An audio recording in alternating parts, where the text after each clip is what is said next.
2012 a été une année compliquée du fait de la crise, de manière générale, avec toutes les conséquences que cela a pu avoir sur les collectivités locales, en particulier sur la ville de La Garde. Ça a été une année plus difficile pour les familles. On a eu beaucoup plus de demandes d'aide au centre communal d'action sociale. Enfin, on a constaté dans les contacts avec nos administrés et dans les demandes qui pouvaient être amenées à formuler que c'était plus compliqué que ça l'était avant. Et puis ça a été une année difficile aussi. Vous savez qu'à La Garde, on a connu des intempéries qui ont été très puissantes à la fin du mois d'octobre, avec notamment la disparition de 2 étudiants sur le campus, dans des conditions dramatiques. Et ça a quand même beaucoup ému, bien sûr, la communauté universitaire, qui est quand même présente sur la commune, mais ça a ému également l'ensemble de la communauté gardéenne pour qui la faculté est sa faculté, et qui est très, très attachée à ce qui s'y passe et très attachée aussi à la vie étudiante en général.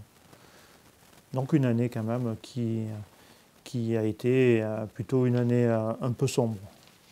Des vœux de santé pour tous. J'ai une pensée pour tous ceux qui peuvent être amenés à souffrir. Souffrir parce qu'ils sont loin des leurs.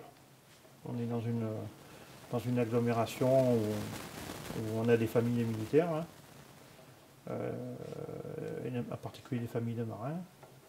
Et c'est vrai que certains sont éloignés des leurs, donc j'ai une pensée pour ceux qui souffrent comme ça, j'ai une pensée aussi pour tous ceux qui ont un accident de la vie, quel qu'il soit. Et Dieu sait s'il y en a, et quand on est mère, bien écoutez, on rencontre souvent les gens qui sont dans des périodes difficiles. Écoutez, je vais vous dire très simplement, j'ai 58 ans, et je ne me estime pas encore avoir l'âge de la retraite. Et au moment où on demande justement aux salariés de travailler davantage, je ne vais quand même pas moi travailler moins. D'abord, je travaille beaucoup, c'est normal, je peux le faire. Après, ce qui se passera en 2014, il me reste encore 14 ou 15 mois de mandat.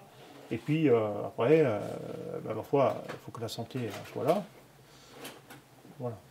Non, si ces conditions-là sont réalisées, je ne m'estime pas encore avoir l'âge de la retraite. Mais vraiment pas, quoi. Même si, effectivement, j'ai le moyen d'en profiter. Puisque je suis déjà à la retraite. Non, je ne suis pas spécialement inquiet. Maintenant, les élections, vous savez, elles ne sont jamais gagnées d'avance. Les élections, c'est un combat le jour J à l'instant T. Et bien malin est celui qui dit qu'il va gagner. Et d'ailleurs, ceux qui pensent que le résultat est gagné d'avance ou perdu d'avance, bien souvent, il a des déconvenus. Mais bon, c'est ça la démocratie.